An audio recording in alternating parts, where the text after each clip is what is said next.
delay. So stop your waiting. Hey everyone, thanks for joining us for another episode of the Fox 12 Weather Podcast. Today is Wednesday, July 24th. I'm meteorologist Jeff Forgeron, joined by Camilla Ortiz. Hey Camilla. Hello, Jeff and Mark. And Chief Meteorologist Mark Nelson. Hey Mark. Good morning, folks. How is everybody on this fine summer morning? Beautiful. Doing pretty well. It's sunny. The weather has been so nice out in this part of the region. Mm-hmm. Yeah, I feel like we're finally in that I'm sorry, Goldilocks zone. Yeah, I say that because, of course, there's a lot of fires going on in Central Eastern Oregon. Jeff, I want to announce that I did give you credit last night on the newscast. I said Goldilocks maybe two or three times, and in one of the newscasts I said, "Hey, I want to give proper credit. I don't want to plagiarize information." True. I said Jeff Forgeron, our morning meteorologist, who you know, he coined Goldilocks zone for this kind of onshore flow where it's comfortable, it's not hot, but it's not gray and cool.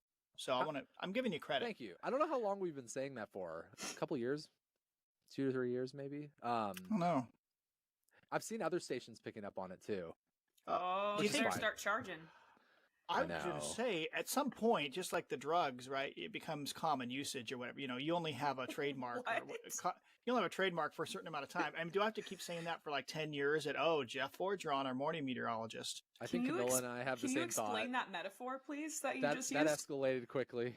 I mean, drugs. You know, when a drug maker makes a new drug, and then for like 7 years they have the patent. I'm sorry, the patent. Right. And then at some point it becomes generic because you want the cheaper generic drug. But there's only a certain amount of time that I have to keep saying Jeff. It's Jeff's phrase, right? I can just start saying it's a Goldilocks zone. This guy I work with. Eventually, it just becomes like Kleenex, right? You just start saying Kleenex. Yeah, that's right. Okay. Right. Thank you, Camilla. The generic version is we're in the sweet spot. I heard some people saying that. Sweet spot, I may have said it. Sure. Yeah. Anyways, the weather's been great in Northwest Oregon and Southwest Washington is what we're getting at. But big story, of course, is this fire season and how it continues to ramp up. So that'll be one of the big subjects here. You know what? I think it's time. We share the screen. The screen. If you join us on the video version, you're in luck because we've got a lot prepared here. And if you don't, we suggest you do so. And the best ways to do that are by going to kptv.com/weather. There's a podcast tab.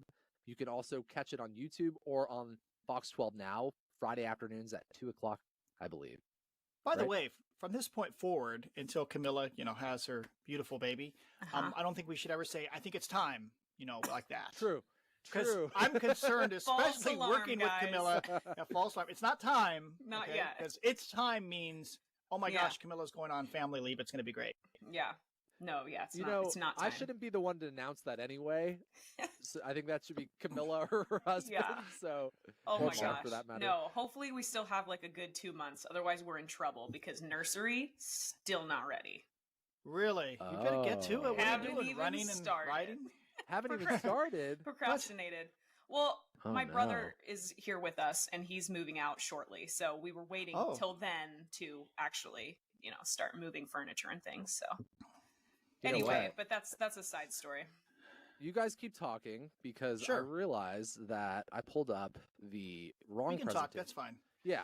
Go ahead. Camilla, so I got the forecast handled today. We always have to, folks, this is behind the scenes stuff. We always have to decide, okay, who's going to, it takes about an hour to put together, we actually do it on the sheet. And it takes about an hour. So I will do it today because I'm doing am I doing the 4, 5, 6? You sure 10? are. Yeah. 4, 5, 6, and 10. Mm-hmm. Folks, we have lots of shows. Our shows never end. So Camilla's doing the 8, 9, and 11. Mm-hmm. Yeah. Late night. Yeah. No, I'm excited. Yeah. The forecast looks nice. And I'm sure we'll talk about this, but maybe some shower chances towards the end of the 7 day. A tease right there. That's right. Drop that. That's right. We'll see. I can't believe you teased that part. I'm sorry. I'm sorry. The best part. You know what, though, Jeff? It's proof that I read your notes. Aren't you impressed? Like, I'll go in and I'll read your note before we do the podcast, so I know what's going on. That's sweet of you. Yeah, Thank you. Thank you. Yeah. Very nice. Do you read Mark's? No, I do. I also read Mark's, but Jeff's are much more detailed. Spitting truth. All right. Oh. Well, Mark is like 3 decades into his career, so I give him that. Yeah. He's coasting. It's summertime. Seasoned. Yeah. We tend to coast in summer, let's be honest, because not much happens in the summer. It's pretty quiet. Yeah. All right, let's get into the details here. Okay, these are the subjects we're going to cover today. Bad fire season turns worse. I mean, it is ramping up for sure. We're going to cover this warm July, warmest on record for many cities in the Pacific Northwest. Rain could be returning. Camilla's hyped on that. As am I. Mark, not so much. Yeah. Hints of another heat wave. Maybe not. Hints. Slight Whoa. hints. And then Tease. and then we'll get into some viewer photos, which we like to do at the end of the podcast each and every time. So Nice. let's get this party started. First off, Mark does this, I think, once a month during the summertime. Yeah. A love friendly this. reminder. Mark, you can go ahead and just take it Well, away. did you know? I think in the first 15 years of my career, I didn't know the difference. Ooh. That's kind of embarrassing. Oh, wow. Smoky, if you're just listening, not watching, smoky, like if the sky, you're talking about the smoke in the sky, there's no E. But Smokey Bear, not Smokey the Bear, but Smokey Bear, is with an E. So if the sky is smoky, it's KY. Glad we covered that. So Moving on. you're saying in the Okay. first 15 years We're of done. your first 15 years of your career, you were putting this in graphics incorrectly? Yep, I think so. Yikes. Well, it was looser time in the 90s, early 2000s. You I couldn't don't see as know. much. You couldn't see the screens as well. The TVs, it wasn't high def. The font was people- like Arial size 12. Oh, come on. This was back when we didn't have satellite imagery. Kidding. Uh, How old are you, Mark? No, I'm kidding. All right, let's talk about the latest stats. So the Northwest Coordination Center updates some of the fire stats. Not all of it. I mean, I've noticed some of the, like for instance, the microwave tower fire. The latest acreage was not updated this morning. Our newsroom got reports of like 600 to 800 acres burned near Mosier in the gorge. But they usually give us a big picture of what's going on. So Mhm. as of this morning, there are 34 large 34. wildfires. Yeah, in It was Oregon. 31 yesterday. I know. That's Sorry to interrupt, crazy. but that I remember in the big fire years. I mean, this is usually late August, when it's kind of peaking. I remember 14 or 15 is getting big. Yikes. Oh man, that doesn't make me feel I've good. never seen that. Yeah. I mean, I didn't feel good about it to begin with, but when you hear Mark, not to joke, but you have a lot of experience here in the Pacific Yeah. Northwest, and I mean, we're headed down a dark road when you're using terms like that. I So- think the last 3 days we've had. I thought 2 days ago when I looked at that morning briefing, it was about 100,000 acres burned in the Northwest in the past 24 hours. I know yesterday was like 80 something thousand, and now another 124,000 burned. Yeah. Wow. The exact number they listed was 124,137 acres, 34 large fires in Oregon, 10 large fires now in Washington. So that jumped up, I think, another 4 in Washington. Jeff, I do like that we're rounding now. I'm not a big proponent of exact numbers like that. I think it's confusing for TV. So I like that. I appreciate you rounding all the numbers to the closest thousand. When Less I clutter. I've worked with you long enough to know that's your thing. And I think it makes sense. Yeah. So I took your number, by the way, acres burned, total acres burned, Oregon and Washington, and I added about 125,000 acres to it. So that's how I Oh, I see. Jeez. 875,000. There is a little link on there. You can find that total number, but I notice it runs a day or two behind. Seems to good, know. though. Good to know. Well, you're asleep during the time I'm updating these graphics. So Right. So I can't be critical. Yeah, I mean, right. I can, but I still don't understand how you're getting that morning briefing because I keep hitting refresh and I Well, and cannot find that's it. where you're taking these latest numbers from, right, Jeff? Is the morning briefing? Yes. Okay. Yep. Cool. That's yeah. like the definitive source. It once Yeah. per day. Yeah. Well, because I'll look Right. at that wildfires dashboard that we have that's run by OEM, right? Mm-hmm. Right. But I'm always confused as to how many different states that's actually including in the total numbers. I think that's just Oregon. Is that just Really? the Oregon? Okay, well, because it shows This is something fires we in should take a look. Washington and Idaho too. But anyway, Oh, it does. And also that one will show fires that like that Darlene fire way back at the end of June. It'll show fires that have been Yeah. dead for quite a while. I mean, so it'll show like 80 fires or 90 fires. yeah. So I feel like that one's always overdoing it. So you can actually make out, this is a pretty, zoomed out view of visible satellite imagery this morning. You can actually see smoke coming from the Whiskey Wow. Creek fire between the gorge and Mount Hood. There's also some smoke coming from it's hard to remember all the fire names. The So many. microwave tower fire. Right. There are a lot of fires. the Pyramid Fire is burning in eastern Lynn County, excuse me, right? And then there are just tons of fires burning in like the Willamette, Santiam area, and the Umpqua National Forest down to the south. So you can Crater see all Lake that National Park. There's one burning there now. Oh, Middle no. Fork, That's Middle Fork, I think. Great to hear.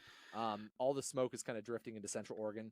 You've got a complex of fires. The one big one is the Lone Rock Fire burning near Condon.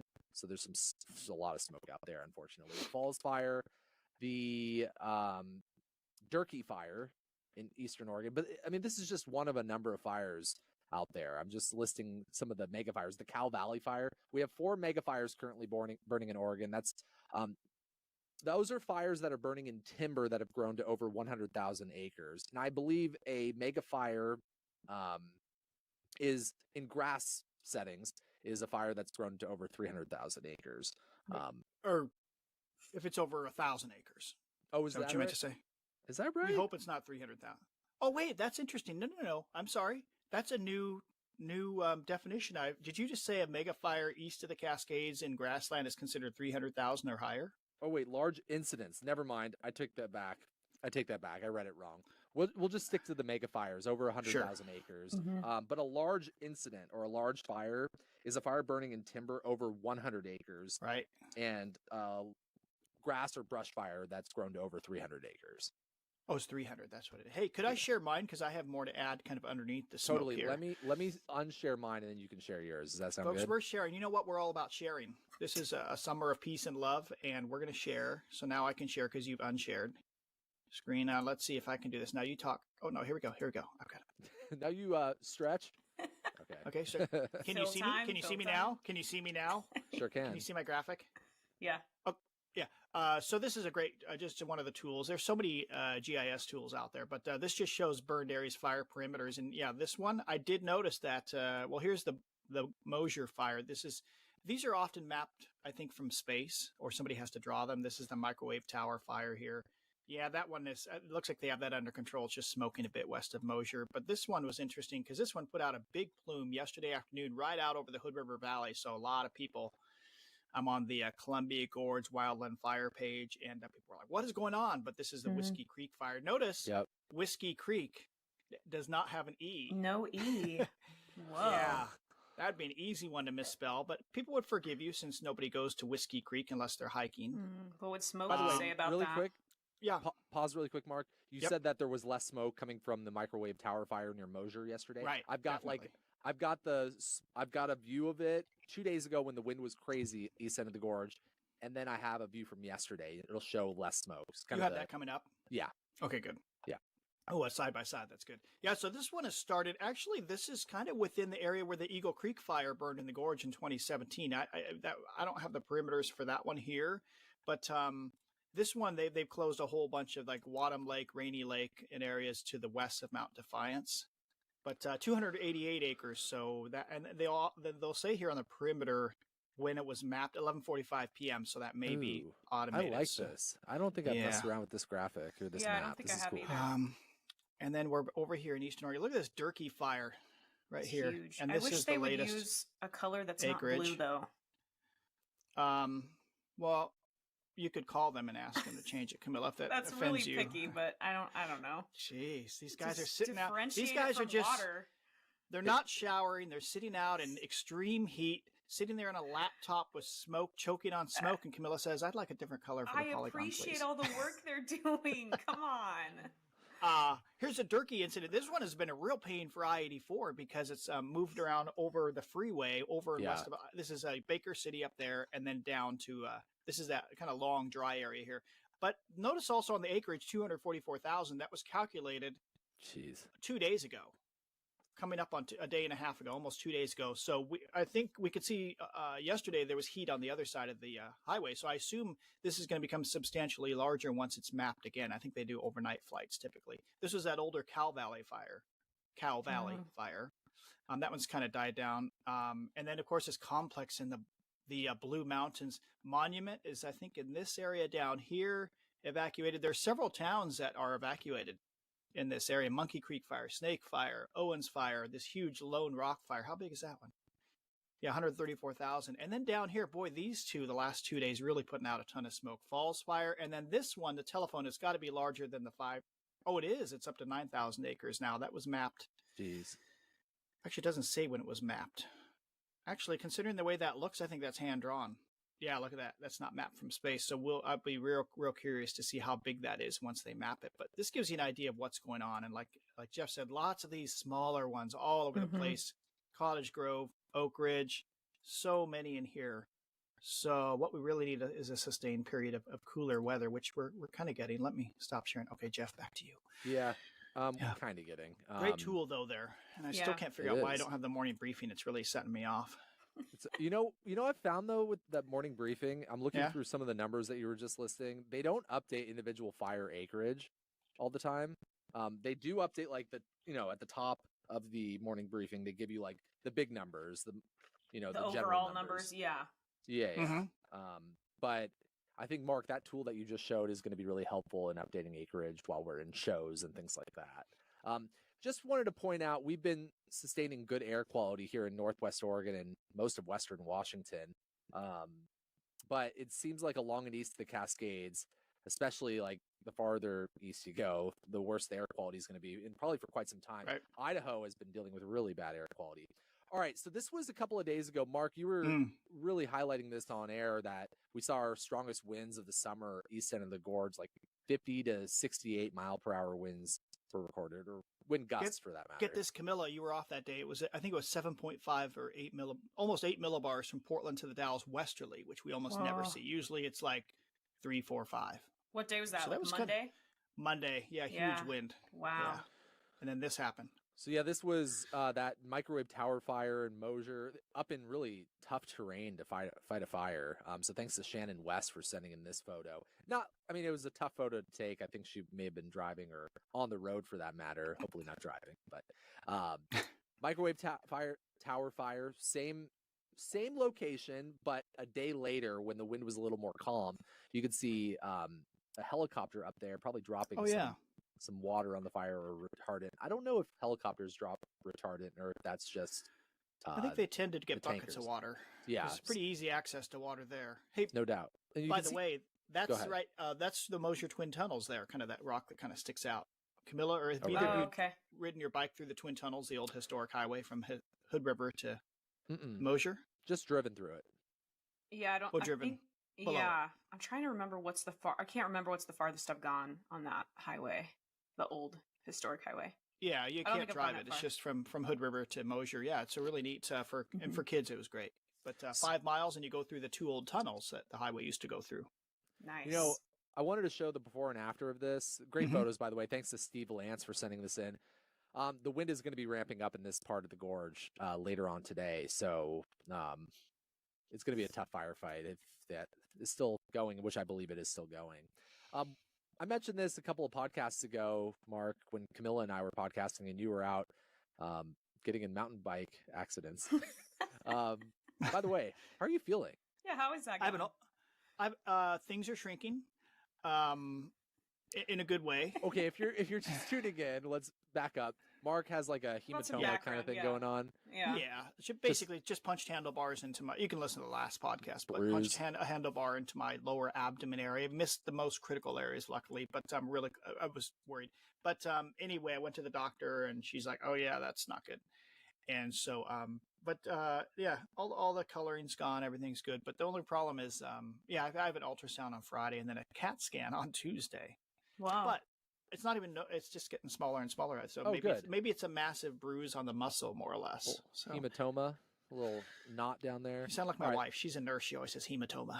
Yeah. Let's get into So I was just going to bring up the fact that a couple of podcasts ago, just mentioned that when I get into the studio, one of the first graphics I bring up, and I'm sure you guys do too, is the National Weather Service Watches, Warnings, Advisories map. And it kind of just paints a picture of what's going on across the nation. And what you can see is we have red flag warnings in parts of Eastern Oregon. There are air quality alerts in parts of Northeast Oregon, Central Oregon, Southwest Oregon from wildfire smoke. And so, and there, I believe that's a excessive heat warning, in Southeast Oregon and parts of Idaho. So red flag warnings are really highlighting the critical fire danger that the interior Northwest is facing later on today. There's going to be a wind factor. Of course, it's dry. This is the NAM Nest, latest NAM Nest run, 12Z run of basically the thunderstorms, showing the thunderstorms that are likely to break out later this afternoon, Eastern Oregon into Idaho. And I'm thinking you guys like 1 to 2 o'clock this afternoon, cells will start to really pop up. And then as we get more of that heating, I think they're going to enter an environment favorable for thunderstorms. And the Storm Prediction Center is painting a dark green shaded area. That's a marginal risk for severe thunderstorms. So that means that some of those thunderstorms will be capable of maybe quarter-size hail, 60-plus mile-per-hour wind gusts. But most notable, the frequent lightning is going to be possible in those thunderstorms, which is a problem. Or a sudden change in the wind and a gust of 50 miles per hour from the opposite direction while firefighters are on the ground. Which could lead to spotting. Yeah, spotting. Spotting, or they have to be really careful. I was going to say something about that. Did I just lose the thought? It's possible it's gone. I'll just mention really quick. I'm going to have a drink of coffee. If you don't know what spotting is, it's essentially when wind carries, ash and pieces of twigs and whatever is light enough to be carried in the wind, downwind. To another spot and starts a new fire. Yeah, I was going to say, if you have our app, by the way, we have it set up. If you're like in Northeast Oregon or Southeast Oregon, we have our app set up. So if a severe thunderstorm warning comes across, it will suddenly issue that, and it'll show you the radar and where a storm is moving, and it'll only alert for that area. So we won't get those if you're here on the west side of the Cascades. You won't get that. That's the point. We don't want you to get a severe thunderstorm warning for Baker City. But if you live there, make sure you have our app and have it signed up for the videos that'll pop out. I guess you don't need to sign up for that. If you have our weather app, it's going to happen. So very helpful. It was helpful when we had our thunderstorms come through last Tuesday, Wednesday, and then overnight Saturday into Sunday morning, which we'll kind of touch on in a bit. But yeah, there could be new fires started from lightning from those thunderstorms. Let's hope it's not many or any, but it's just, the way the season's playing out. All right. Let's get into the heat stats. Warmest July so far for many cities here in the Pacific Northwest. Mark, I think you updated this yesterday. Am I correct? I did. Okay. Yeah, 2 days ago. 17 days at and above 90 degrees. We're above the 30-year average here in Portland. Warm. Yeah, so we were hoping. I remember Jeff back in May, like maybe this will be the year. This will be the year we're going into a La Nina year, from El Nino to La Nina. Maybe this will be the year where we have a cooler summer like 2019 or 2020, but nope. Although it's possible. We don't know. But what if August were mild? We'd say, oh, wow, July was crazy, but the rest of the summer was reasonable. We will see. Yeah. Still to be written. Yeah, it is. 90-degree days in the month of July. At and above 90, that's what we mean. So if it's 100, it's also included in this list. So Portland still sits at 13 days at and above 90 through the first 23 days of the month of July. So that's third on the list for most 90-plus degree days. Portland is averaging a high of 90 degrees and a low of 61. So when you average the high and low, we're averaging a temperature of about 76. That puts us in first place for warmest Julys on record through 23 days. You know what? Last night I plugged in. Katie does have that great little spreadsheet for the monthly, shows you how the month is going, the departure. I plugged in our 7-day forecast. And if our 7-day forecast is correct, we won't even be in the top 5. Oh, interesting. Okay. It'll drop us down that much? Way down. I mean, even we're dropping right now. It was a little high. We're dropping right now because of the little cooler nights. I mean, basically, to have the hottest July ever, you got to continue the heat pretty continuously through the month. Like 2018, it just went on and on and on. Right. I mean, the last 10 days are going to end up being pretty mild. I mean, and kind of near normal or perhaps even below normal in some cases, which we talked about last week. There were some indications that we would be heading into that kind of pattern to wrap up July. It's been a hot month in Salem, 16 days at and above 90 degrees. They had 13 days in a row, a 13-day heat wave, essentially.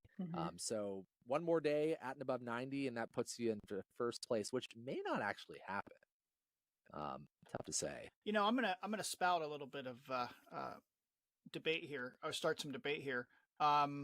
So Salem, I looked 2 different days. Now, this is just, I did not do any sort of great research on this, but I looked at the Salem sensor that's at McNary Field. Yeah.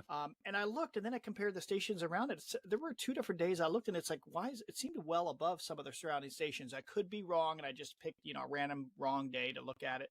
but they replaced that sensor. That sensor wasn't working in late June, and they replaced it with the Scappoose sensor. And I could swear it seems to run a little warmer since that time. But I mean, maybe I'm just grabbing that out of thin air. So we'll see. Maybe if any of the National Weather Service meteorologists are watching or watch this podcast, we would love for you to chime in. Maybe on one of the places that we post this podcast. So that'd be great. Yeah. Let's move on. Okay, this is really interesting. Mark, you created this yesterday. I did. Go ahead. Oh gosh, it just shows what you're seeing as the July 2024 rankings, what we have so far versus the other hottest Julys on record. And so if we stop the month right now, it'd be the warmest at Astoria, Salem, Eugene, Redmond, Pendleton, Baker City, and it would be the second warmest in Burns. And man, people on social media, well, we know social media is a cesspool, right? Except for our feed, of course. But the people will argue I had number one warmest at Astoria, then I had number one hottest at Salem and hottest from that point down. And somebody said, well, why would you call it warmest at Astoria instead of hottest? What's the difference but hottest at Salem? And I'm like, just like we wouldn't say hottest January on record, we'd say warmest. We wouldn't say coldest July on record, we'd say coolest July on record. Because it's kind of odd to say hot when Astoria was only hot like one day. You know what I mean? Yeah. It's hard to... I changed the graphics, so now I just said warmest. Yeah, it's that H word that really fires people up for some reason up here. It's really funny. Hell? No, hot. You have to be so careful about when you use it. It's hard to post. Figured, you know what? Meteorologically, let's just say warmest. That seems best, I guess. Covers our bases. Hard to post anything on Twitter right now. I mean, I post any kind of heat record, and it's like you just get attacked. It's crazy. All the crazies out there. They know better. All right. Moving on.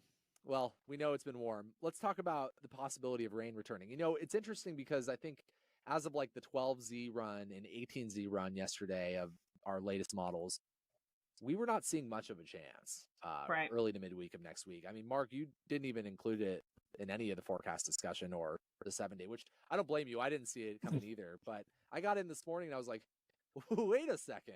So let's talk about, we'll just kind of get into the forecast, and we're going to get into that part of the forecast in a little bit. So visible satellite imagery revealing, the sunrise occurring across the Pacific Ocean. Ooh. Pretty obvious where the trough is digging in. Oh, yeah. Trough. You can see it kind of digging into the Northeast Pacific and Vancouver Island. So that's the system that's going to work its way over BC between today and tomorrow, kind of helping to strengthen onshore flow. Unfortunately, it's going to help to increase the wind speeds east of the Cascades, but it is going to bring a bit of a cool down. We'll see a bit more cloud cover late in the day today and tomorrow, but it's not really going to help the firefight much in those existing fires. So, by the way, these are geopotential heights. If you watch the podcast, you've seen us show this.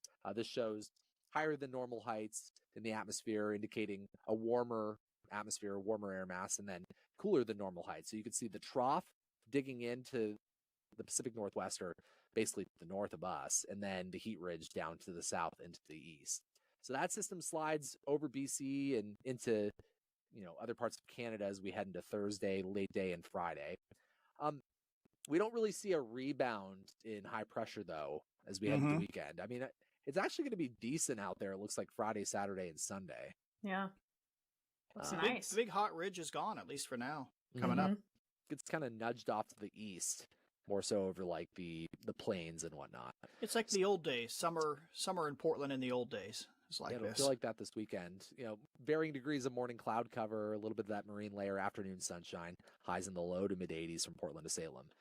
All of a sudden, this is late Monday. We've got another trough digging in, and this one comes in a little bit farther to the south. Oh. It's not a super strong system or anything. Looks like June. Kind of does, yeah. Like kind of before the weather settles down for the summer. Sorry, was that my stomach? I haven't eaten yet. Sorry. Yeah, if you heard that's that. amazing that I could hear that. Could you hear that? Yeah. I have a high quality mic. Sorry about that. I need to eat some breakfast. I got fresh blueberries though. But anyway, Jeff. We'll keep this going. So yeah, this is Monday late day, and Tuesday the system dives. I mean, it has the core of the system right over Northwest Oregon and Southwest Washington. 573 heights. Yeah, we'll see. Yeah, because I mean we haven't seen a system dive that far south in a minute. I know. That'd be great. There's no reason it couldn't. Were the ensemble averages close to that too? We'll get there. Okay. We'll get there. And then I just wanted to give you a glimpse at what next Wednesday looks like. Oh. Pretty obvious that a ridge is starting to build in out of the west, and nothing really stopping it either. So there are some hints that I mentioned, hints of maybe a heat wave as we head into August. But oh, look at that! The goods. I'm just here for Mark's excitement. The goods. Yeah. So we're starting with the Euro, Mark's favorite, and this has 50 different ensemble members. The global favorite. We're talking at least 40 ensemble members that are showing measurable rain, maybe 35, 40 showing measurable rain here in the metro area. So I said on air, maybe a tenth to a quarter of an inch. I think that could happen. I mean, when you look at the other ensemble groups, though, it's like, so this is the GFS. This has 30 ensemble members. It shows at least maybe like a drizzle. Happening. Yeah. And then the Canadian, which has 20 ensemble Feast members. or famine there, huh? Yeah. All or nothing, 1.4 inches. Let's go back to the good news. The Euro is looking like this. Yeah. So that's why I added showers possible to the 7-day on Tuesday. It's not like we're expecting this huge soaking rain to end fire season. That ain't happening anytime soon. But I think we would all agree the best thing that can happen this time of the year and heading into August is if we get a cool down, just scattered showers. I mean, if that were to actually happen, those fires on the west slopes of the Cascades would just come to a crawl. And east of the Cascades, it would really slow things down. Even if there's little or no precip, just the cooling, it would just give firefighters a chance to kind of get things under control. And for sure, no new starts heading into early August. So it would be really helpful. It would definitely be helpful for at least a few days. But if we have that happen and then a heat wave right after it, then True. things change again. We'd be back in the game again. Yeah. Right. So let's talk about Speaking of, what are the chances of a heat wave as we head into early August. So wanted to point out officially today our average high is 84 degrees at PDX. We have now entered the warmest time of year, and that will be our average high through August 5th. Driest time of the year as well. Mark, do you confirm that? Yep. Confirmed. Okay, good. Let's talk Thanks about for checking. Let's talk about the long range forecast, and we're showing you the Euro ensemble outlook at 5,000 feet. And I'll let you guys just kind of give your first impressions of what you're seeing. No? Okay. A bunch of lines. Yeah, right. Come on. No, seriously. I mean, what do you looks like? I Clear mean, warm Camilla, up. would we agree? A little warm up. So the 850s are going from averaging low teens to mid teens. Yeah, actually, beginning about 10 days from now, they go from averaging below 15, the green line above. They're averaging around 15 or so, which is back in the 80s or in some 90s. Yeah, I mean, or more. Maybe. I mean, the operational run, which you can't really trust too much that far out, is really jumping up. This is the European model outlook, but when you look at the GFS outlook, which I know similar. Wow. Somewhat similar. Yeah, at least the ensemble outlook, the operational is like, nah, we're not going to see a heat wave. Oh, that operational's trash. Look how low it is compared to the average the whole time. Wait a second. You don't rely on just the in this case. You don't rely on the GFS 10 days out, Mark? Yeah. But you see the average is significantly higher than the operational most of the time. Yeah. So the national blend of models is showing an uptick in temperatures end of August or end of July, early August, bringing us maybe into the low 90s around the first, second, and third, which would be a low end heat wave for us. Right. Yeah, I was going to say, and early August, that's not too bad. So I like to see, low 90s. We can handle that. So basically showers and then a big warm up possibly. I think that's what's going to happen. I mean, I think conservatively upper 80s. I mean, it's we're gonna have lower fire danger probably for a few days, and then it kind of ramps back up once things dry out again. That shower day too that's our Christmas in July at the Beaverton Fred Meyer. Andy and I will be out there, maybe somebody else. So, boy, that'll keep it from being. Sometimes it's been really hot for that, and I guess that's not going to happen. Mark was going to dress up in a Santa outfit. It might get a little soggy. Do it. Just turn it into do you have shorts? Just cut the end of the pants off. Yes, I have shorts. Wait, I'm just what do you saying, mean? I'm thinking, I'm envisioning a Santa suit, but you just turn it into shorts and a t-shirt. Yeah, I do have the Santa cap, so make sure I take that next Tuesday. I guess you won't be there, but yeah. Kind of like jorts. Yeah. Yeah. No, I might be there. I mentioned I'll swing by Tuesday to help out. I know, but I'll still help out with the thing. Yeah. I'll be there.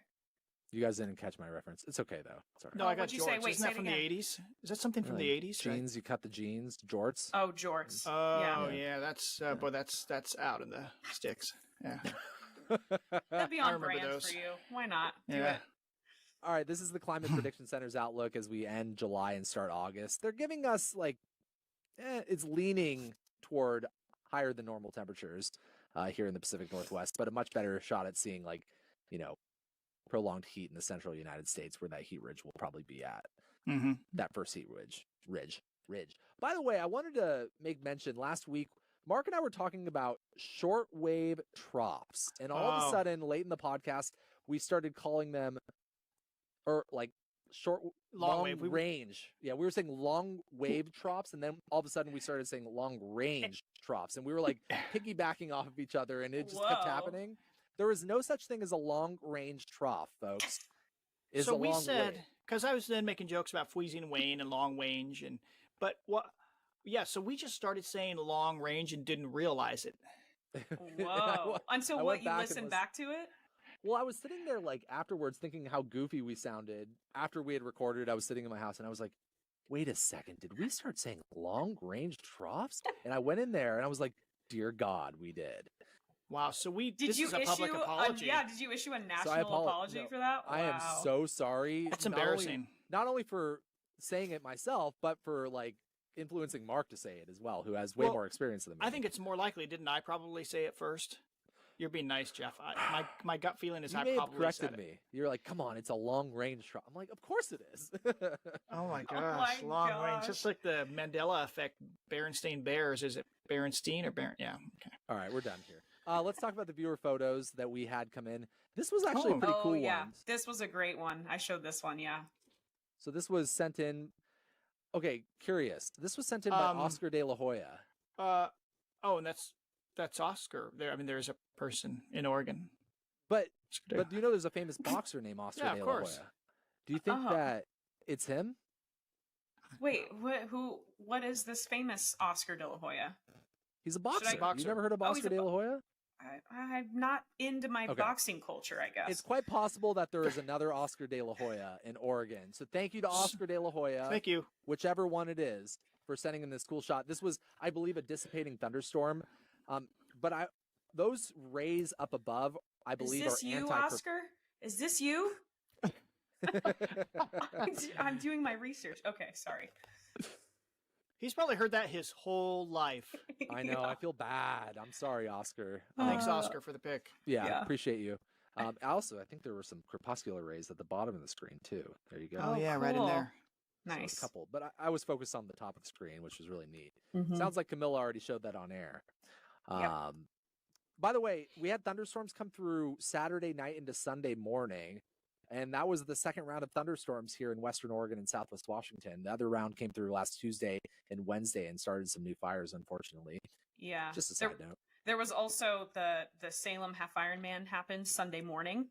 And so, whatever, I have a lot of teammates who want the forecast, right? And I said, slight thunderstorm chance. And people got like rained on the bike and they were like, what? They were just, they were upset about it. But it was fine. It ended up being a beautiful day. Cooled things down. Do you know what we call that? That's called a busted forecast by Camilla Ortiz. You know what? I said 20%.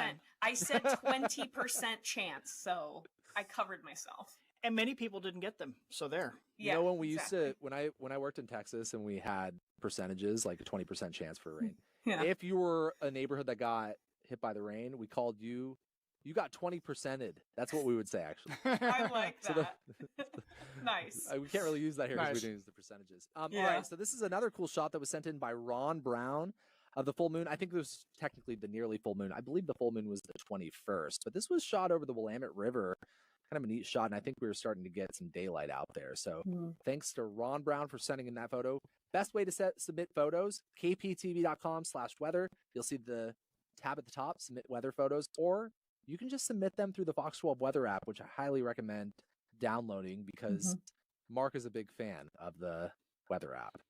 I sure am. We all are fans because we get advertising on it, and that's how we make money.